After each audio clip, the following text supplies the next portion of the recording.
Bismillahirrahmanirrahim. Namun dengan nama toleransi yang dibungkus dengan toleransi, hari ini muslimin dipaksa atau diharuskan untuk berealitas dengan orang-orang non-Islam dari perkara-perkara agama mereka. Sebagian muslimin hari ini diharuskan memakai topi Sinterklas sebagai bentuk toleransi dengan orang-orang kafir. Hari ini muslimin diajak ke gereja untuk sama-sama memperingati hari Natal. Hari ini para kiai bahkan sebagian mereka berkhutbah di hari raya untuk berkhutbah di malam Natal untuk memberikan semangat bagi orang-orang Nasrani menghidupkan malam Natalnya. Saudara-saudaraku muslimin, enggak perlu mereka mengajarkan kita bagaimana cara bertoleransi.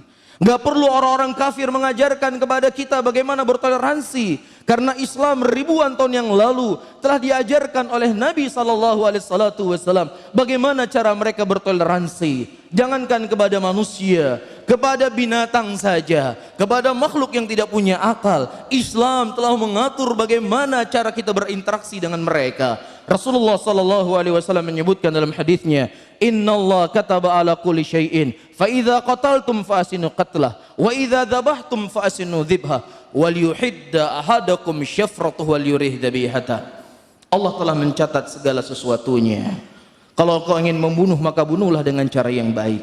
Kalau seandainya engkau hendak mau menyembelih seekor hewan, maka hendaknya kalian menajamkan pisau-pisau kalian agar hewan yang kalian sembelih itu bisa mati dalam keadaan tenang. Orang-orang yang hari ini mengajarkan muslimin bertoleransi, orang-orang menganggap hari ini muslimin intoleransi untuk menyembelih seekor hewan saja mereka belum becus.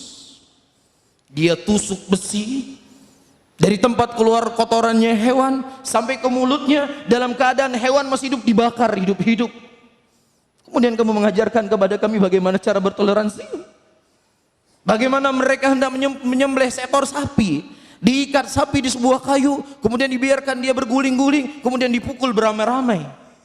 Kamu mengajarkan kepada kami bagaimana cara bertoleransi.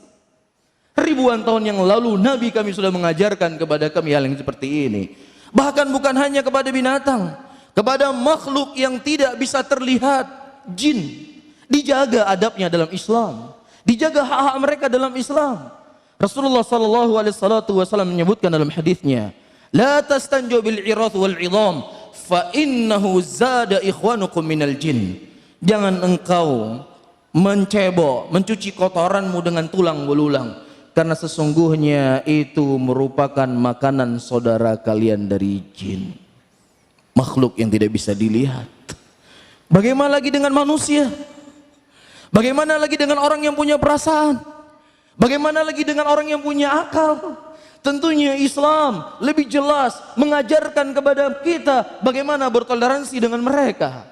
Bahkan hal yang paling terkecil pun perasaan dijaga dalam agama Islam. Rasulullah SAW menyebutkan dalam hadisnya, idza kuntum thalathah, apabila kalian sedang bertiga, maka jangan yang duanya itu saling berbisik-bisikan, yang satunya tidak diajak bicara, fa innahu yuhzinuh, maka itu bisa membuat dia sedih, dilarang oleh Nabi SAW. Saudara-saudaraku muslimin, silahkan Anda membantu orang-orang non-Islam. Ketika mereka mendapatkan bencana, silahkan kita bantu mereka. Apa yang mereka butuhkan? Mereka butuh pakaian, kita bantu dengan pakaian. Mereka butuhkan makanan, kita berikan makanan. Iya, ketika anak mereka butuh biaya pendidikan yang dia sekolah di sekolah umum, silahkan kita bantu. Ketika itu perkaranya adalah muamalah, silahkan kita bertoleransi dengan mereka. Bahkan Rasulullah SAW dalam kondisi perang sekalipun, beliau melarang para sahabatnya untuk menghancurkan gereja. Rasulullah melarang untuk membunuh para pendeta. Rasulullah melarang untuk membunuh para biarawati. Biarkan mereka hidup, biarkan mereka berjalan dengan apa yang mereka yakini daripada agamanya. Inilah toleransi yang diajarkan oleh Islam. Tetapi ketika muslimin untuk sama-sama ikut merayakan sebagai bentuk hari rayanya mereka, disinilah kita butuh pembatas. Disinilah kita butuh sikap al-bara'ah.